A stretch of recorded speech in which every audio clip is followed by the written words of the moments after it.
Sweep Shop's answer.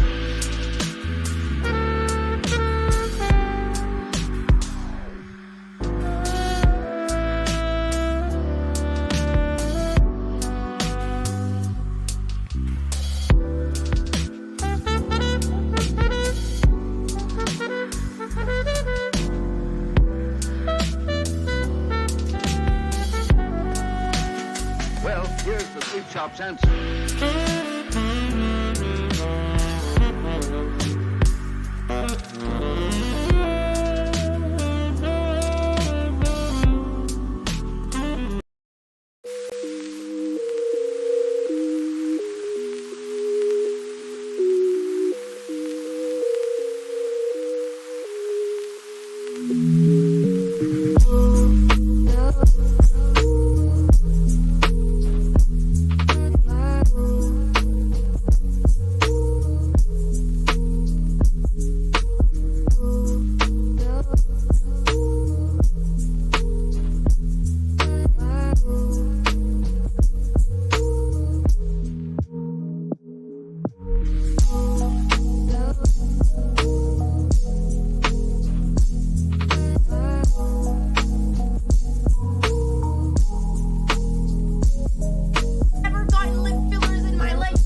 Okay, something's up with the pretzel rocks.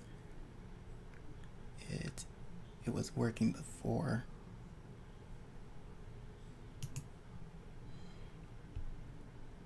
I'll find a way to fix it another time. But hi, how are you guys doing? Yeah, sorry about the background music, but I'll get that. I'll fix that another time. So, I'm actually thinking, I've been thinking of just going through the NTSB log, and this one's an archive actually, so it's been there a while ago. So for this one, it's a mid-air collision. In the opposite direction, I'm coming to you. A mid-air collision, and it happened in Ketchikan, Alaska, May 13, 2019. And I want to do this because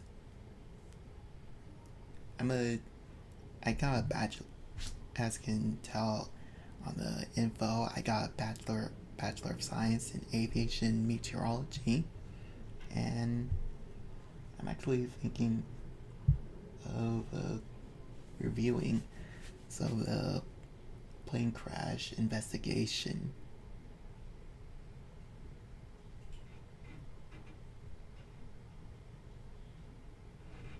And as for aviation meteorologists, it's our job to help pilots to prevent any plane crashes, such as any cause of weather conditions or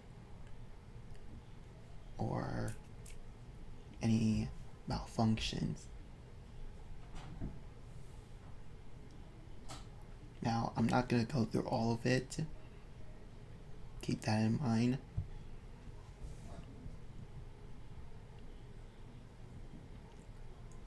But I'm just going to briefly go through the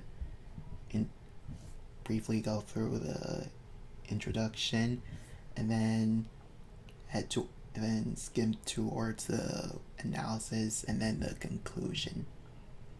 So hopefully you guys are cool that and down with that. But if not, then that's fine.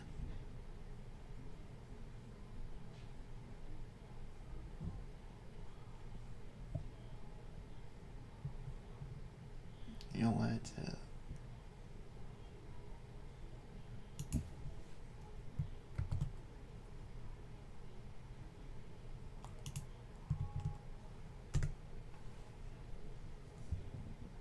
Here you go. All that, the PDF will be in the chat. So if you guys want to read along with me, then feel free to do so.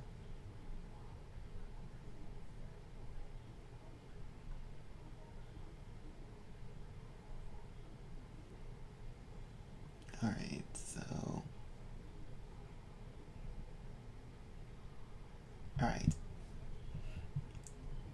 So on May 13, 2019, about 12:21,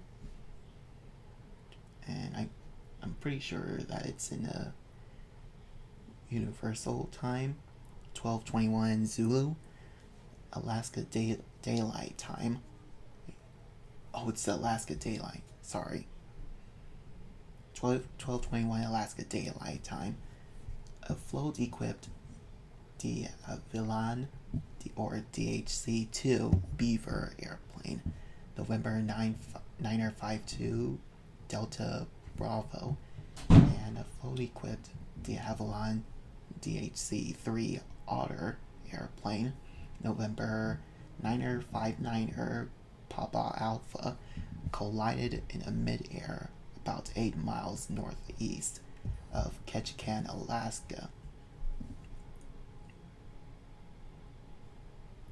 So, according to the information provided by the operators, both airplanes had been conducted sightseeing flights to the Misty Forge National Monument area. They were both converging on a scenic waterfall in a Mahoney Lakes area in Rivalgado Island. Forgive me if I mispronounced it. Before returning to the Ketchikan Harbor Seaplane Base, 5 Kilo Echo, Ketchikan, Alaska, when the accident occurred.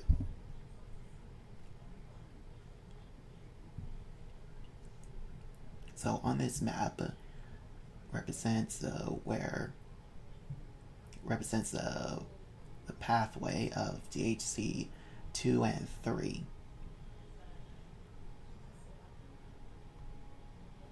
So, and that might be the collision, I think. Wait. No, this is a collision.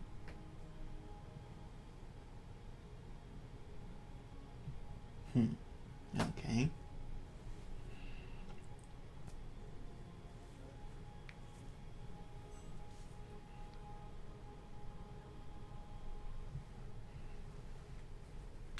The DHC-2 was 4.2 nautical miles south of the DHC-3, 4.2 nautical miles south, climbing toward 2,800 feet on a traffic of 255 degrees. So 255 degrees is like west-southwest. The DHC-3 pilot stated that about this time he checked his traffic display and there were two groups of blue triangles, but not on my line. They were the left of where I was going. He stated that he did not observe the DHC-2 on his traffic display before the collision. Really? So, I'm not gonna say blindsided because he's been using the instruments. However, it could be that DHC-3 may have forgotten to identify themselves, or there might have been an error. And it could happen. That's why it's important to keep everything up to date. The 88 speed data indicated that about 12:19 Alaska time, the DHC-3 started a descent from 4,000 feet, and the DHC-2 was climbing from 3,000 feet. 3,175. During the next 1 minute 21 seconds, the DHC-3 continued to descend on a traffic between 224 and 237 degrees. So once again, southwest. The DHC-3 made a shallow left turn to a traffic of 210.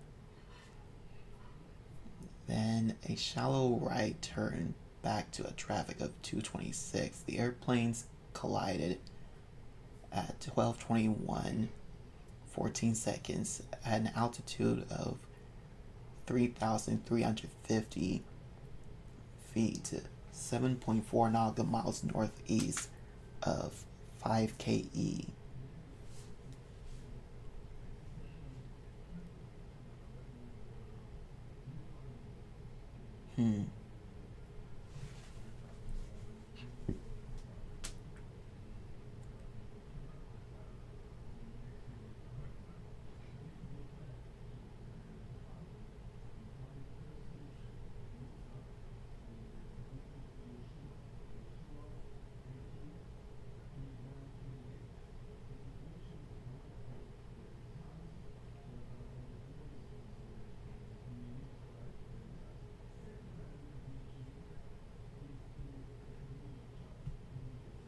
Zario, VRNGO, what does that mean?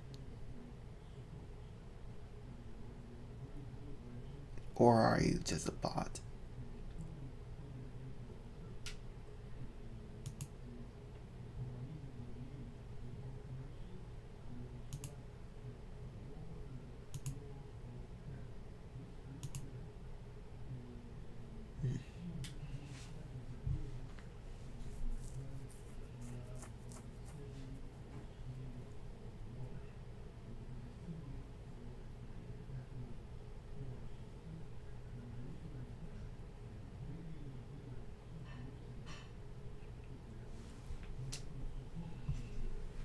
So DHC2 pilot information. The pilot age 46 held a commercial pilot certificate with ratings of airplane single engine land and sea, multi-engine land and sea, and instrument airplane.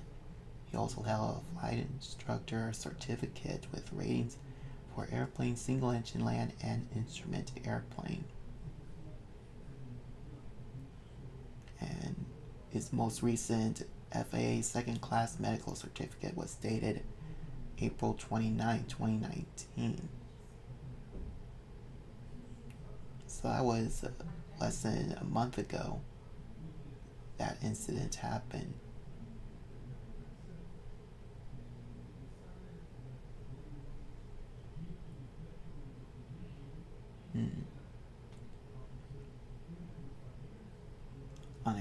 In April, he was on duty for 2 days and off duty for 28 days in the 30 days, 12 days, and 24 hours before the accident. He flew 18.6 hours, 15 hours, and 1.2 hours respectively. During each of the three days before the accident, the pilot was on duty for 700 to 1700 hour 700 to 1700 hour Alaska time.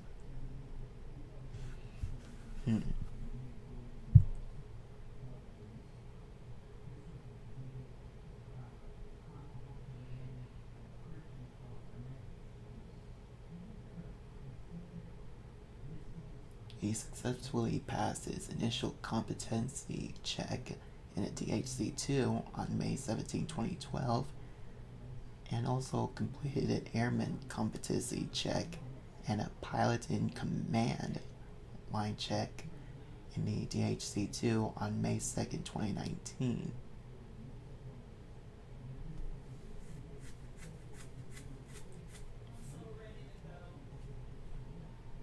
Hmm. 72 hours before accident. Sleeping about 8.5 to 9 hours per night. On the night before the accident, the pilot spent the evening at home and went to bed around 2200. He woke up about 6:30 Alaska time, and he planned to depart on a tour flight at 10 a.m. Alaska. Or 1000 hour Alaska time. DHC3, the pilot age 60, held an airline transport pilot certificate. That's big. Airline transport pilot, that's big. That's much bigger than just a commercial.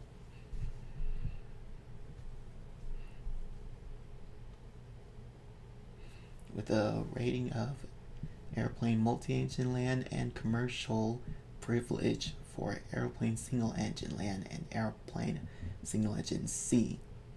He also held a flight instructor certificate with ratings for single and multi-engine land and instrument airplane.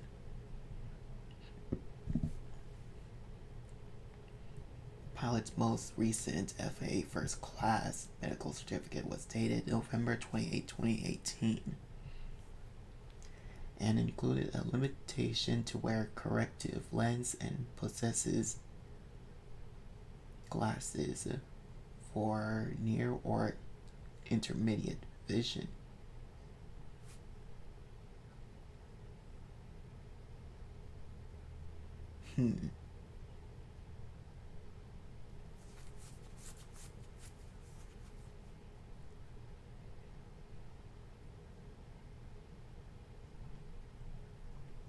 Hold on a second.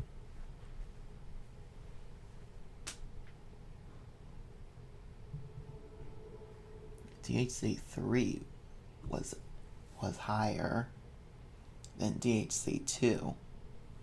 So therefore the collision might have been like this. Not like this or this. Just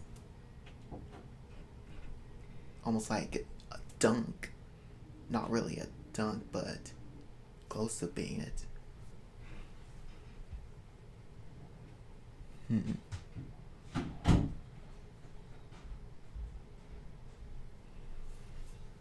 And the way I see it,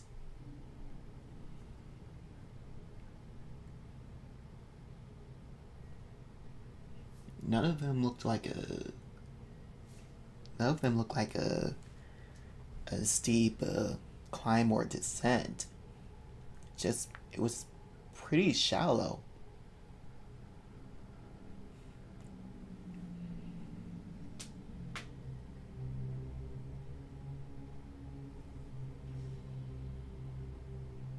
Yeah, it was pretty shallow.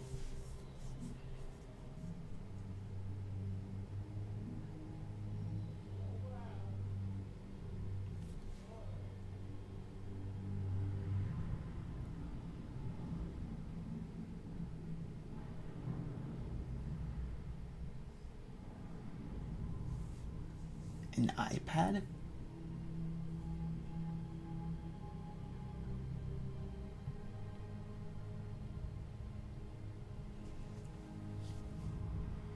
Was he focusing more on an iPad than an actual instrument?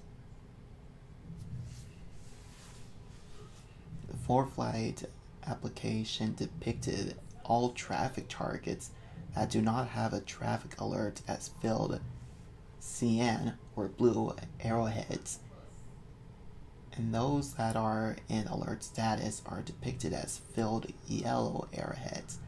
The ForeFlight visual traffic alert includes a traffic pop-up that contains the target's clock position, distance, and relative altitude from the own ship. The RO alert contains the same information and can be transmitted to the pilot's headset via Bluetooth if the headset is so equipped, or through the tablet speaker if the ForeFlight high distance traffic setting is enabled. Traffic more than 15 nautical miles from or more than 3,500 feet above or below the owned ship will not be displayed.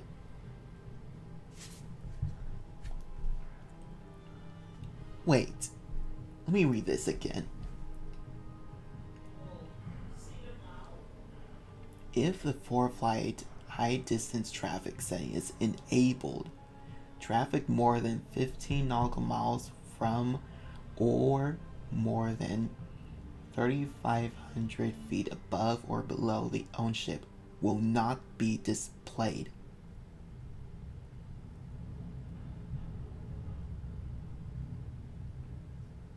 What? Wait.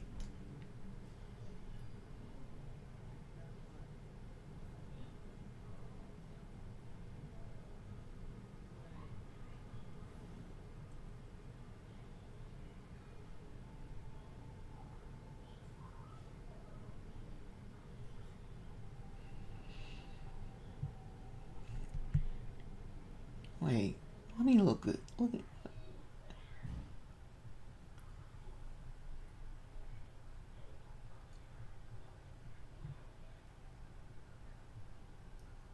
3445, 3325, 3612. 3612, 3445. And it collided 15 seconds.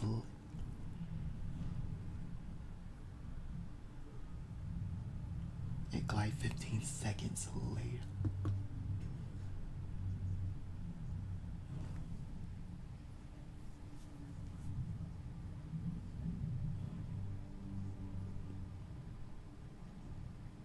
That is a red flag.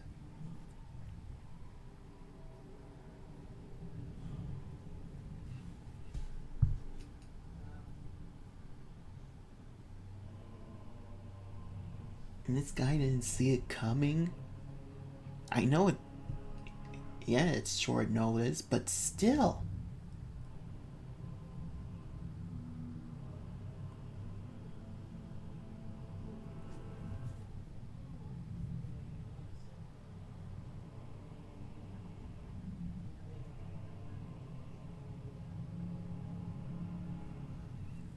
Still.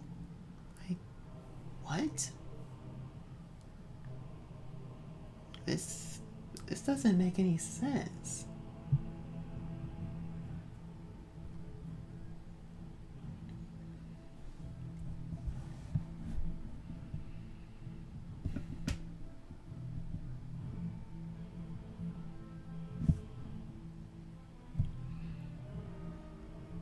Are you guys hearing the background of my room?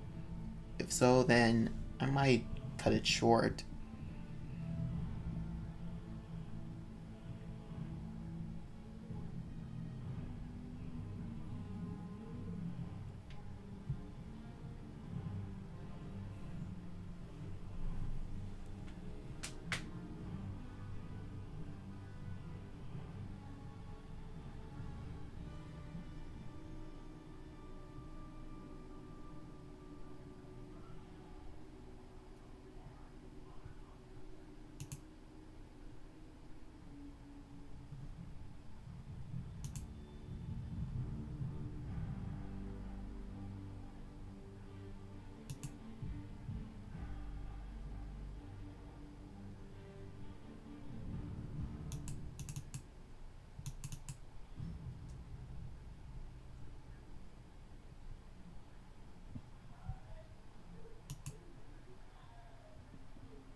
So as for, now that was the DHC2 cockpit. I can understand why he's using an iPad, because as you can see, no glass cockpit.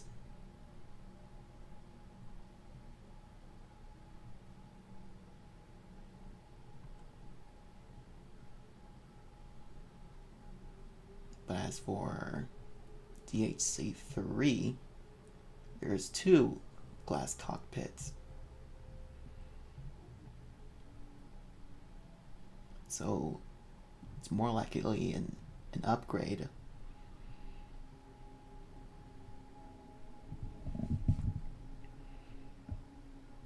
Meteorological information.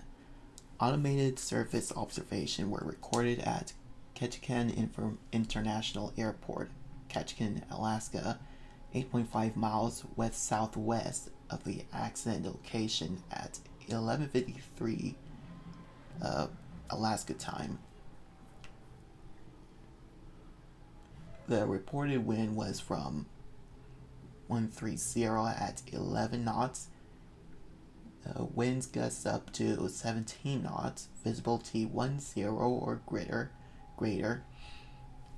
Clear below 2,000 feet or 12,000 feet. Temperature 16 degrees Celsius, dew point 3 degrees Celsius. Altimeter 2991.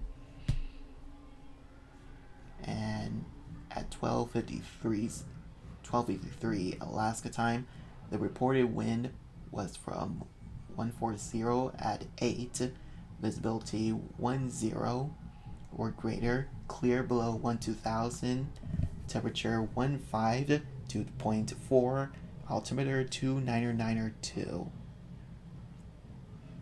So the weather is perfectly normal.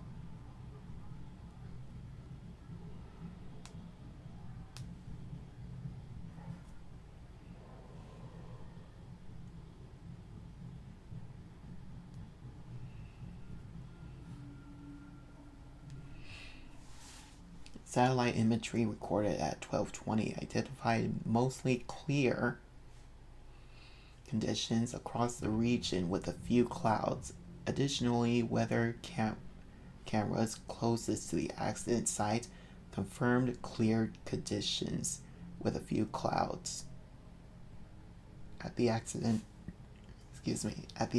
time, the sun was at an azimuth from the true north clockwise of 171.6 and an elevation from the horizon of 52.8.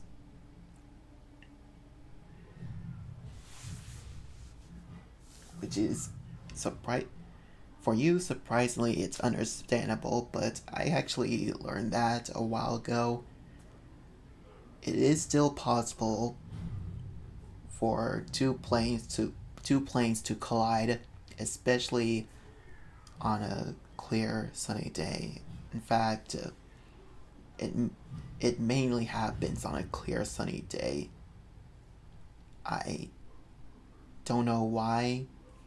I honestly don't know why or how that's possible, but my only answer that I could think of is that because it's so clear, it might affect the pilot's eye vision, which is why we wear glasses.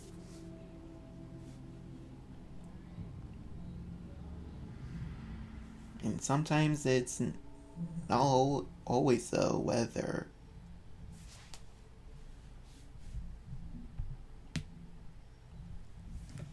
Pilots may forgot to identify themselves, or they may have had a hard time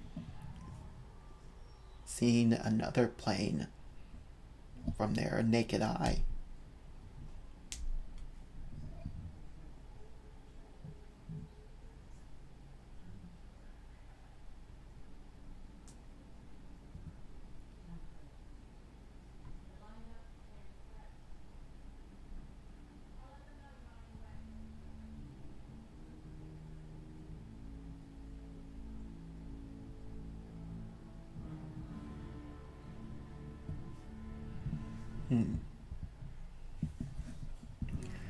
Medical information. The Alaska State Medical Examiner's Office, Anchorage, Alaska, performed an autopsy on the DHC-2 pilot. The DHC-2 pilot's cause of death was multiple blunt force injuries. The examination found no indication of significant natural disease. Toxicological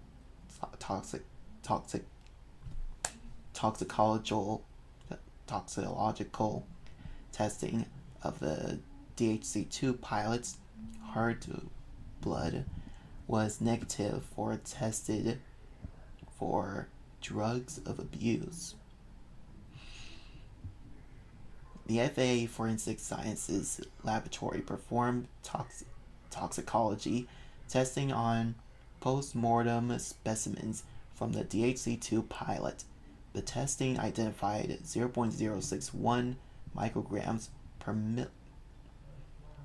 milliliter of cetrazine in cavity blood and in liver tissue.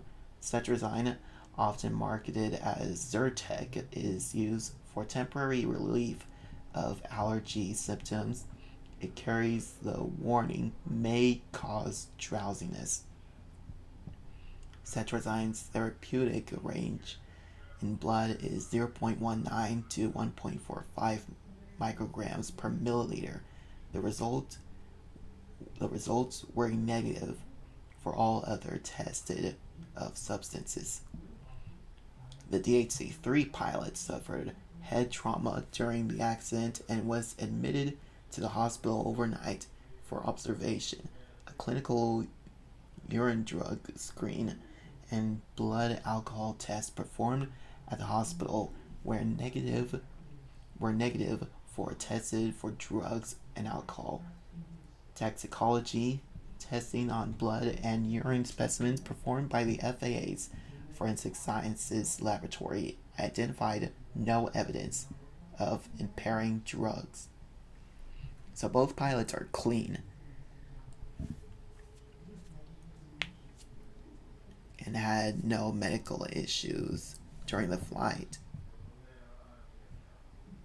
which is pretty good, which is actually a good thing.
Alright, I'm gonna move on to the analysis.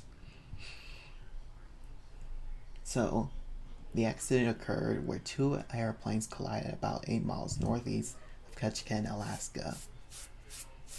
Following the sightseeing flights in day visual meteorological conditions, 6 people were killed in the accident, 9 people were seriously injured, and 1 person received minor injuries.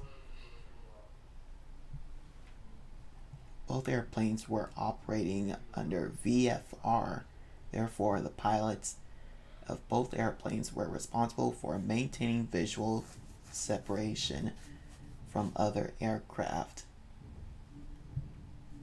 Yet they failed.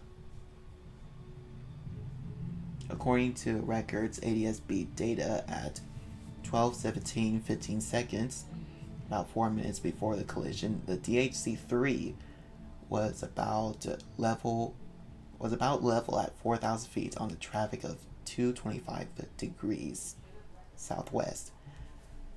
About this time, the pilot of the DHC-3 checked his cockpit traffic display and noted there were 2 groups of blue triangles, but not on my line. They were to the left of where I was going. He did not check his display again before the collision. He could have done that. At the same time, the DHC-2 was 4.2 nautical miles south of the DHC-3, climbing through 2,800 feet on a traffic of 255 degrees.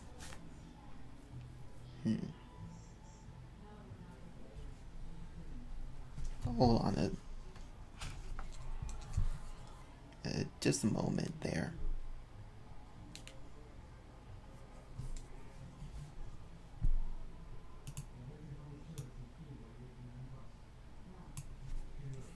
So one plane was 225 and the other is 255.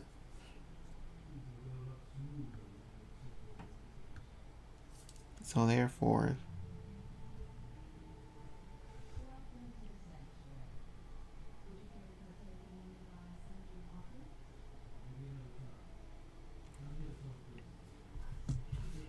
hang on. I'm trying to calculate something.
About 219, the DHC-3 stated a descent from 4,000 feet, and the DHC-2 was at 3,175 and climbing. Over the next 1 minute 21 seconds, the DHC-3 continued to descend on a track between 224 and 237, and the DHC-2 continued to climb on a track of about 255. The airplanes collided at 12:21:14.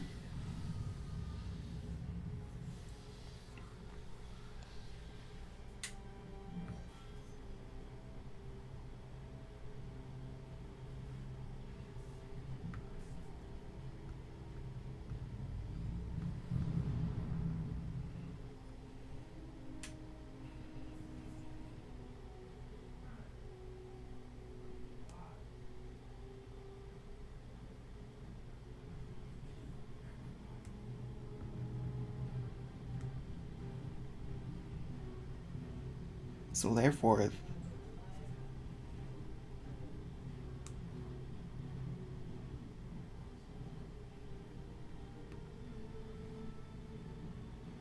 they couldn't see.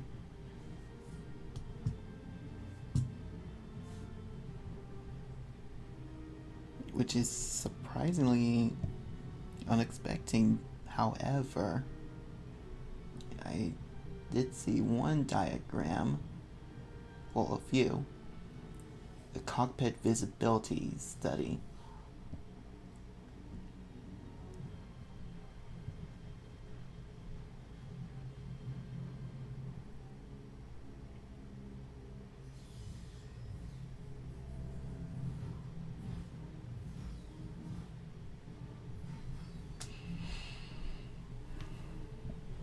About 1 minute 20 seconds before the collision, the apparent size of the DHC-2 would have been a subtended visual angle of 0.2 degrees of the DHC-3 pilot's field of view, about 1/7 the height of a thumbnail held at arm's length.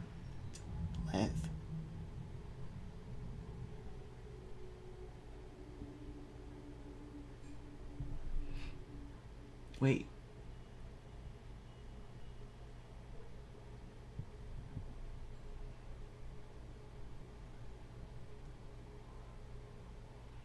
So 30.4 seconds before collision. And then the next one, that's literally 1 second before the collision. My goodness. The apparent size of the DHC-2 would have grown large enough in the DHC-3 pilot's field of view that portions of the DHC-2 would have been visible through the left window and ahead of the left window post, though most of the airplane would have remained obscured by the window post.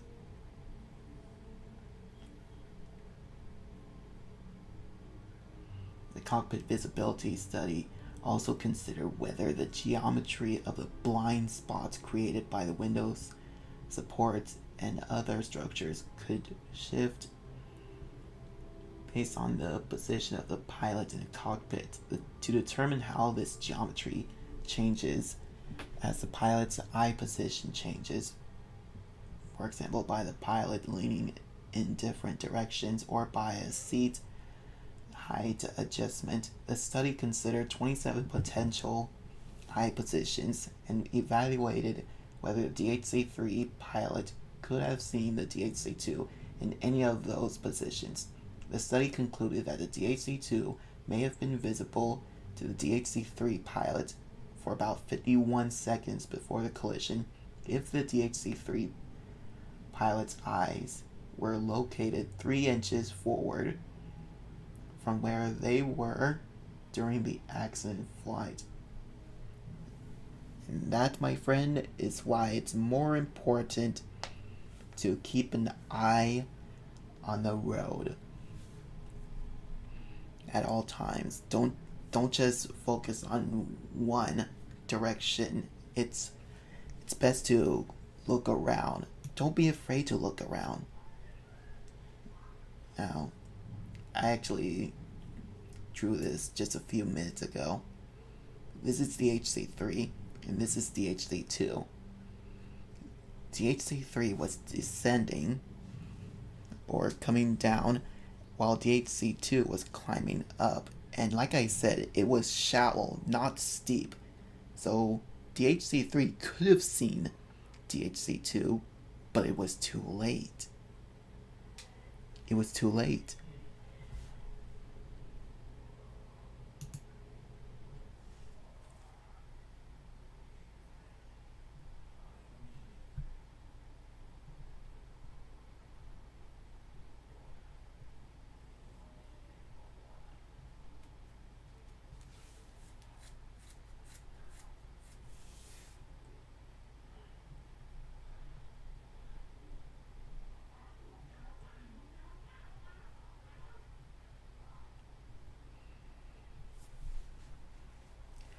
On June 1st, 2019, as a result of this accident, an updated letter of agreement, LOA, was published by the group of 14 Ketchikan commercial operators.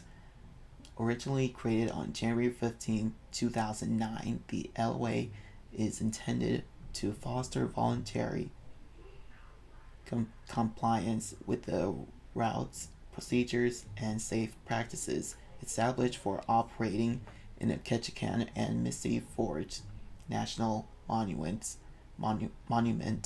Wilderness area.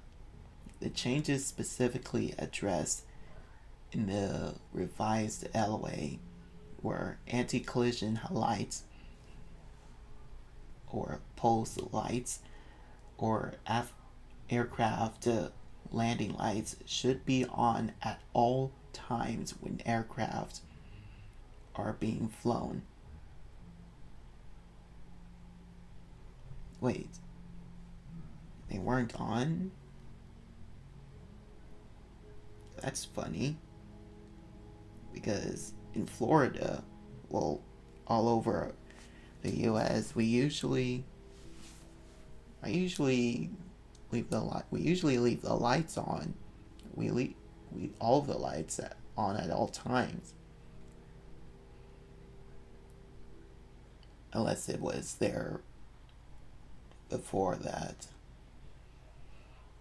All company aircraft are equipped with and use ADS-B out and in at all times. No company aircraft will fly in the Ketchikan Lakes area.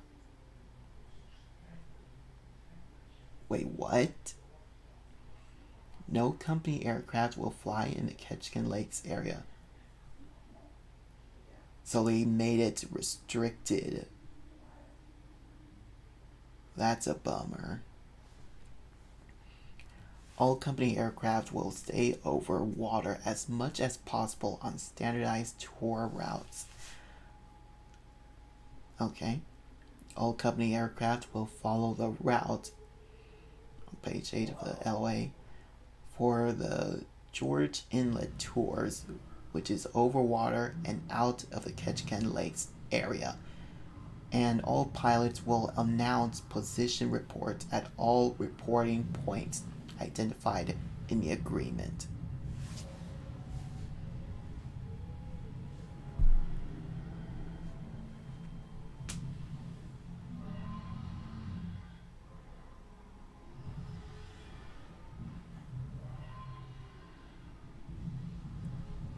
So here are the analysis discusses and evaluates the inherent limitation of the see and avoid collision avoidance concept, the benefit of aural alerts on CDTIs, which can draw a pilot's attention to conflicting traffic and play an important role in the prevention of mid-air collision, the need for ADS-B out and in for all Part 135 operators, particularly those operating in high traffic areas, the need for ForeFlight systems to update its software algorithms to treat missing altitude information as a potential collision risk, the determination of pressure altitude reporting if the Garmin GSL 71 control head selector knob is in the off position, and the lack of traffic alerting that can result. The loss of alerting capabilities with ADS-B systems installed as part of the post-capstone upgrade program. The hazard of an inadequate checklist and the lack of a requirement for SMS in Part 135 operations.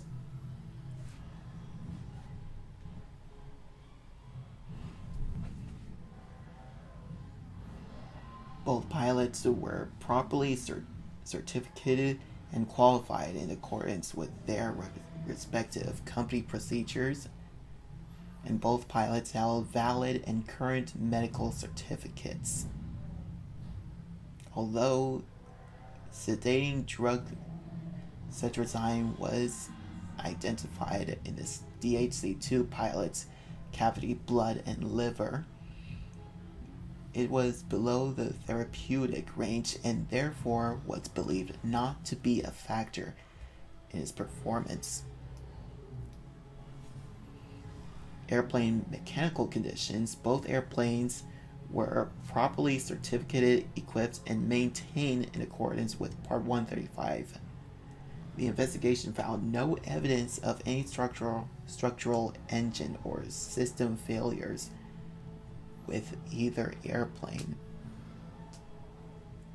The damage observed on both airplanes was consistent with an in-flight impact, followed by an impact with the water in terrain.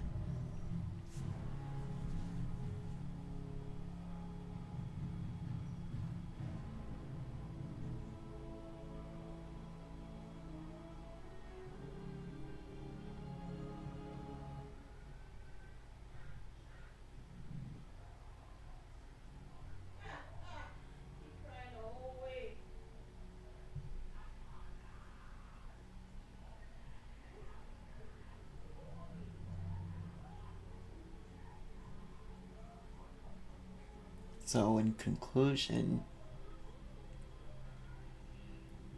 the cause of the accident were the pilots lacking who had no time to alert themselves of any collision, and they didn't bother updating their ADSB or ForeFlight applications. But even without these equipments, they could have at least looked around and checked for any other planes around them. But they didn't. They were just too focused. Which leads me to one question. Why? Why? Why didn't they? Why didn't they? Why didn't they?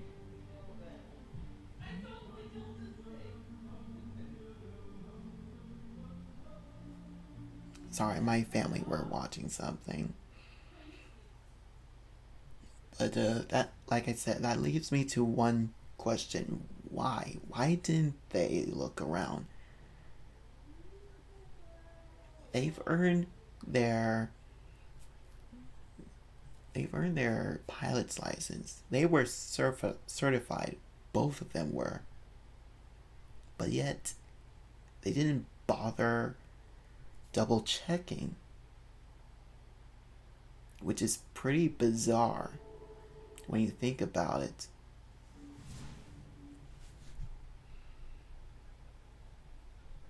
But yeah.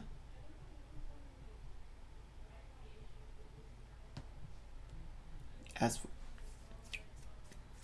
for one of the pilots who didn't make it in time, may he rest in peace. And as for the others, passengers and one pilot who survived, you should consider yourselves grateful that you made it out alive. And hope you guys learned your lesson.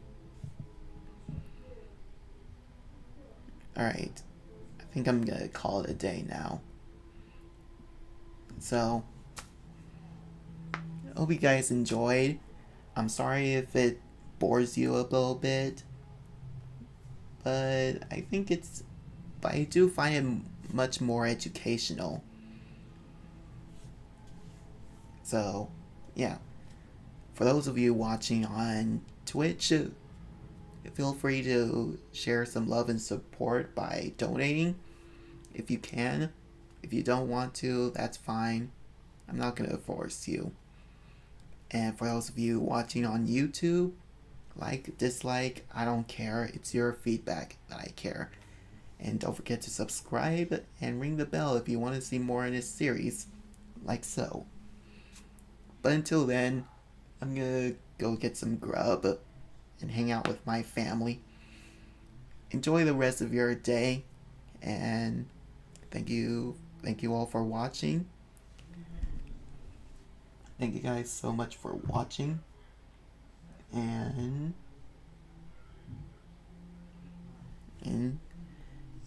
reached your destinations. Thank you guys for watching, and you have reached your destinations. Have a blessed day, guys. Ciao.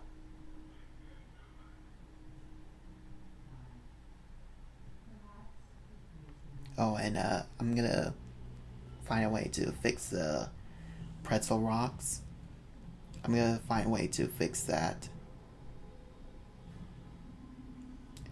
next time. Alright, I'm done.